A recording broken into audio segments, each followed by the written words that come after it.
आपको अहम खबर दें, इसराइल और अमेरिका के ईरान पर हमले, 200 तैयारों के जरिए 500 मकामात को निशाना बनाया, 200 अफराद शहीद हुए, 750 जख्मी हो गए। ईरान पर अमेरिकी और इसराइली हमलों में सुप्रीम लीडर के बेटे और बहू भी शहीद हो गए हैं। ईरानी सिफारत खाने ने मुश्तबा खामिनाई और जहरा हदाद आदिल की शहादत की तस्दीक की है। मेयर न्यूयॉर्क ने ईरान पर अमेरिकी और इसराइली हमलों की खुली जारहियत उसको करार दिया। जोहरान ममदानी का कहना है कि ईरान पर अमेरिकी और इसराइली जारहियत तबाहकुन जंग की अलामत है।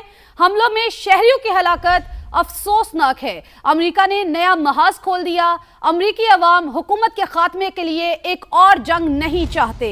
तो आपको अपडेट कर रहे हैं, इसराइल और अमेरिका के ईरान पर हमले, 200 तैयारों के जरिए 500 मकामात को निशाना बनाया है। जी बिल्कुल, अहम खबर से आपको आगाह कर रहे हैं। इसराइल और अमेरिका के ईरान पर हमले, 200 तैयारों के जरिए 500 मकामात को निशाना बनाया, 200 अफराद शहीद, 750 जख्मी हो गए। ईरान पर अमेरिकी और इसराइली हमलों में सुप्रीम लीडर के बेटे और बहू भी शहीद हो गए हैं। तो आपको ये भी बताते चले कि सरबराह रहबर आला इत्तलात के मुताबिक दुश्मन नफ्सियाती जंग का सहारा ले रहा है। सबको बाखबर और होशियार रहना चाहिए। तो आपको बता रहे हैं, सरबराह रहबर आला इत्तलात के मुताबिक दुश्मन नफ्सियाती जंग का सहारा ले रहा है, सबको बाखबर और होशियार रहना चाहिए। तो आपको अपडेट कर रहे हैं कि ईरानी सिफारत खाने ने मुश्तबा खामिनाई और जहरा हदाद आदिल की शहादत की तस्दीक की है। इसी बारे में मजीद बात करेंगे। सुमेरा खान ने हमें ज्वाइन की है। सुमेरा, कुछ ही देर पहले आप हमें यह खबर दे रही थी कि मुश्तबा खामिनाई और जहरा हदाद आदिल की शहादत हुई है। ये बताइए, खुदा न खास्ता कोई और ऐसी खबरें तो नहीं आ रही? जी, इस जो सूरत हाल है, 24 जो प्रोविंसेस हैं बकौल ईरानी सिफारत खाने के, उनकी दी हुई मालूमात के मुताबिक एक बहुत बड़े इलाके पर ये तमाम स्ट्राइक्स की गई हैं। और यहाँ तक भी कहा जा रहा है, गो के अभी तस्दीक का अमल जारी है। और मैं मुकम्मल तौर पर ईरानी सिफारत खाना बराए इस्लामाबाद के साथ राब्ते में भी हूँ। और अभी जहरा हदाद आदिल, जिनके वालिद का नाम गुलाम अली हदाद आदिल है और वो ज़ौजा थी सैयद अली खामिनाई के बेटे की, मुश्तबा खामिनाई की, सबसे पहले उन्होंने ही तस्दीक की इसकी कि वो शहीद हुए हैं। और जाहिर है एक ही जगह पर ये पूरी फैमिली थी, तो ये कंसर्न शो किया जा रहा है कि ईरानी सुप्रीम लीडर भी शायद अब दुनिया में नहीं रहे। मगर एक बड़ी खबर है जाहिर है, और यही तमाम तर जो है वो अंदाजे लगाए जा रहे हैं सदर मसूद पेज़ेश्कियान के हवाले से भी, जो सदर हैं ईरानी सदर, उनके हवाले से भी कहा जा रहा है कि ये शायद वो भी दुनिया में नहीं रहे इसराइली और अमरीकी हमलों के बाद। मगर ये क्योंकि बहुत जिम्मेदाराना एक अमल होगा कि अगर हम ईरानी सिफारत खाने की तस्दीक का इंतजार करें, और जो कि खुद ये कह रहे हैं कि तमाम तर मालूमात के लिए आप हमसे राब्ता करें। तो ये सुमेरा, आप हमारे साथ रहिएगा। यहाँ पर एक बड़ी खबर आई है, अपने नाजरीन के साथ शेयर करते चले। ईरानी वजारत खारजा की जानिब से यह खबर सामने आई है, ईरानी सुप्रीम लीडर आयतुल्ला खामिनाई महफूज हैं, सदर मसूद पेज़ेश्कियान भी महफूज हैं। और ईरानी वजारत खारजा की जानिब से ये खबर सामने आई है कि ईरानी सुप्रीम लीडर आयतुल्ला खामिनाई महफूज हैं, सदर मसूद पेज़ेश्कियान भी महफूज हैं। और ये दावा, और ये ईरानी वजारत खारजा की जानिब से ये कहा जा रहा है, ईरानी सुप्रीम लीडर आयतुल्ला खामिनाई महफूज हैं, जिसके हवाले से सुमेरा भी हमें बता रही थी कि अफवाहें भी गर्दिश कर रही हैं। लेकिन यहां पर ईरानी वजारत खारजा ने कहा है कि ईरानी सुप्रीम लीडर आयतुल्ला खामिनाई भी महफूज हैं और सदर मसूद पेज़ेश्कियान भी महफूज है। जी सुमेरा। जी बिल्कुल, अभी इसीलिए कुछ देर पहले हमने ये बात की कि बहुत ही ज्यादा जिम्मेदारी और एहतियात से काम लेना होगा, क्योंकि सिर्फ एक मुल्क के सदर और सुप्रीम लीडर का मामला नहीं है जिंदगी की या उनके शहादत की। यकीन है हमें इस बात का, इस मुल्क के साथ जज्बाती तौर पर, मजहबी तौर पर, अकीदे के तौर पर पाकिस्तान में भी एक बड़ा हिस्सा है जो उनसे जुड़ा हुआ है।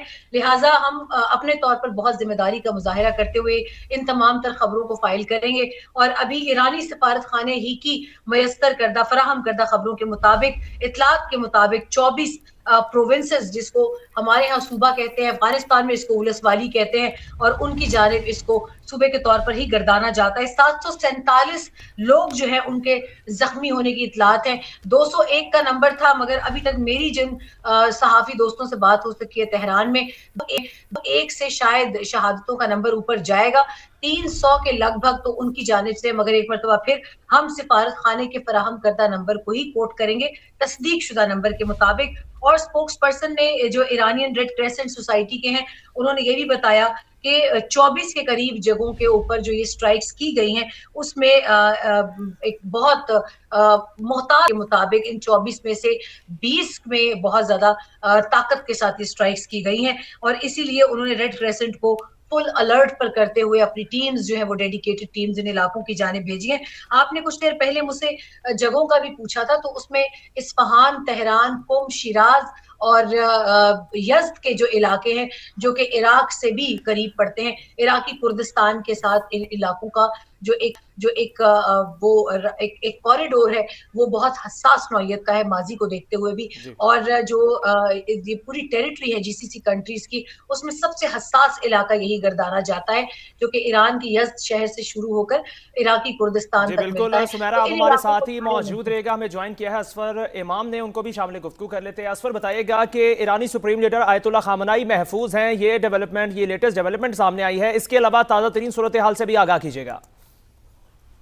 चलो कि ये दावा खुद इजरायली प्राइम मिनिस्टर नेतन्याहू ने किया था और जो इतलात आ रही हैं कि वो ईरानी सुप्रीम लीडर के हिलाक होने की का दावा जो है वो इसराइल की तरफ से आया था, इसी वजह से ये खबर फैल रही है और अफवाहें फैल रही हैं। लेकिन ईरानी हुक्काम ने इस बात की तस्दीक की है कि वो अब बाकायदे हयात है।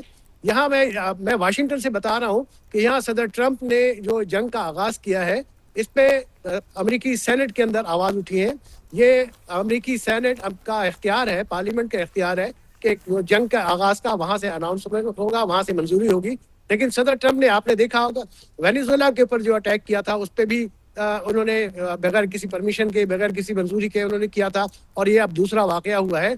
तो उसको ये कहते ये है कि ये एक बड़े पैमाने पे जंग का आगाज नहीं है, एक ऑपरेशन है अमेरिका की तरफ से जिसमें अमेरिका ने अपनी जो सलामती के नुक्ता नज़र से इसमें हिस्सा लिया है और ये जंग बराह रास्त इसराइल लड़ रहा है और इसमें अमेरिका उसको सपोर्ट दे रहा है।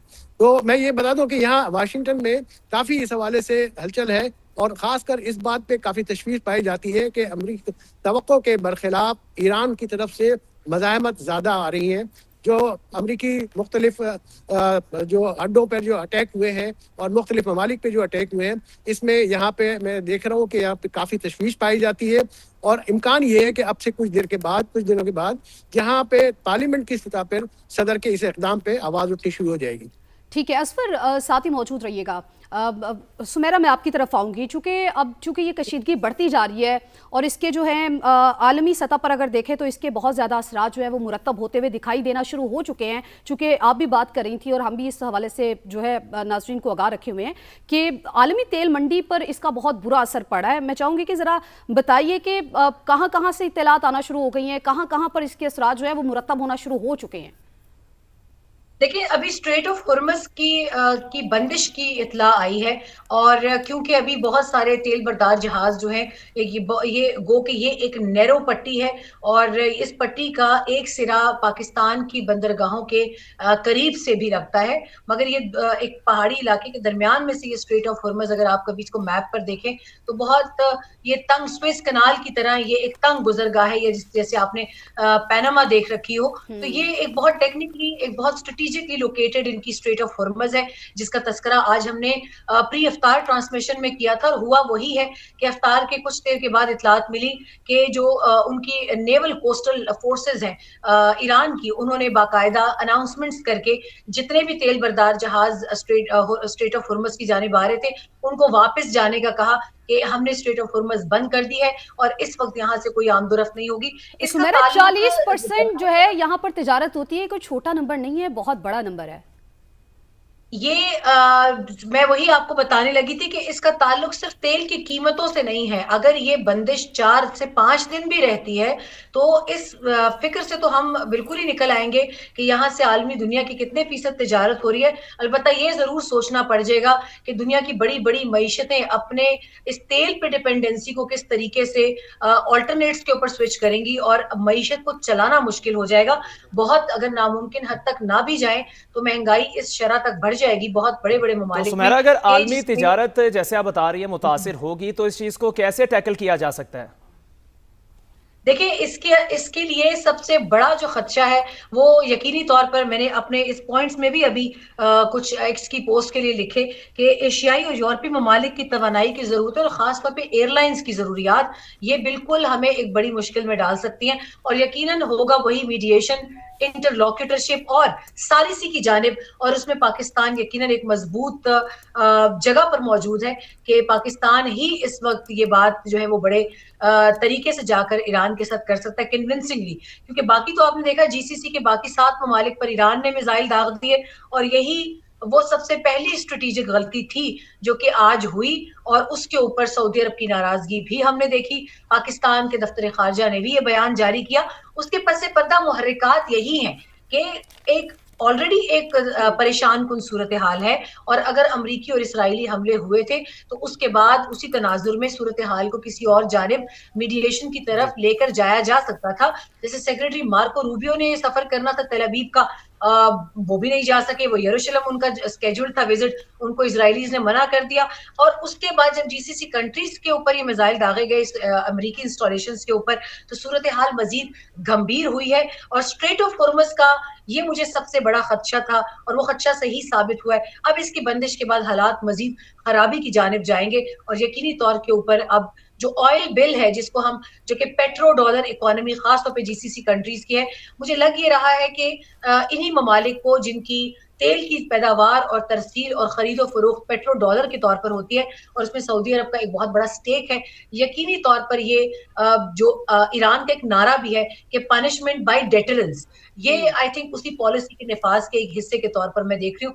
तो जब तक मीडिएशन नहीं होगी मुझे नहीं लगता कि ये रिवर्सल की जानिब ये डिसीजंस जा सकते हैं ईरान के। ठीक है, मेरे साथ ही इसके ऊपर मजीद भी और आपसे बात करेंगे। असफर की जानिब जाऊंगी। असफर, आप बताइए, अभी तक जो सिचुएशन हो चुकी है या जिस कदर कशीदा हो चुकी है, इसके बाद आपको क्या लगता है? एक तो ये कहा जा रहा है कि ये रुकेगी नहीं जंग और इसको इस तरह ही बरकरार रखा जाएगा। अब आपको क्या लगता है आने वाले वक्त में आप इसको किस तरह से एक्सप्लेन करेंगे कि ये जौहरी प्रोग्राम को निशाना बनाने की एक कोशिश हम इसको समझें, या फिर हम समझें कि जो उनकी सियासी क़यादत है उसको कमज़ोर करना, जिस तरह से अभी हमने देखा कि आयतुल्लाह ख़ामेनी जो कि सुप्रीम लीडर है, उनकी बहू और बेटा जो है वो इसमें शहीद हुए हैं, या फिर एक ताकत का इजहार किया जा रहा है? देखें, इनके इस ऑपरेशन या जो जंग का है इसका मकसद बज़ाहिर तो यही था कि वहाँ पे रिजीम चेंज किया जाए और मुझे नहीं लगता कि इस ऑपरेशन के बावजूद रिजीम चेंज करने में कामयाबी हासिल होगी। ईरान ने जो अनाउंस किया है कि वो स्टेट ऑफ हॉर्मुज़ है उसको बंद कर देगा, तो अगर वो कामयाबी से बंद कर सका और कुछ दिनों तक के लिए वो बंद कर सका तो इसके पूरी दुनिया पे असरात होंगे, खासकर यूरोप पे बहुत ज़्यादा इसके असरात होंगे। दुनिया को जो ईंधन की सप्लाई है वो मुअत्तल हो जाएगी और जो दुबई और दूसरी रियासतें हैं उसके कारोबार का रास्ता भी बंद हो जाएगा। तो इसमें आलमी मैशियत पे बहुत संगीन इसके असरात होंगे और यही ईरान की कामयाबी होगी कि वो किसी तरह जो स्टेट ऑफ हॉर्मुज़ को बंद कर सके। लेकिन अभी तक इस बात की आज़ाद ज़राए से तस्दीक नहीं हो रही कि ईरान जो है वो कामयाबी से स्टेट ऑफ हॉर्मुज़ को बंद कर सका है, क्योंकि वहाँ पे आपको पता है कि जो तैयारा बरदार जो शिप्स है ईरान अमेरिका के वहाँ पे तैनात है दोनों जानिब, तो वो इस कोशिश करेंगे कि इसको रास्ते को खुला रखे सके।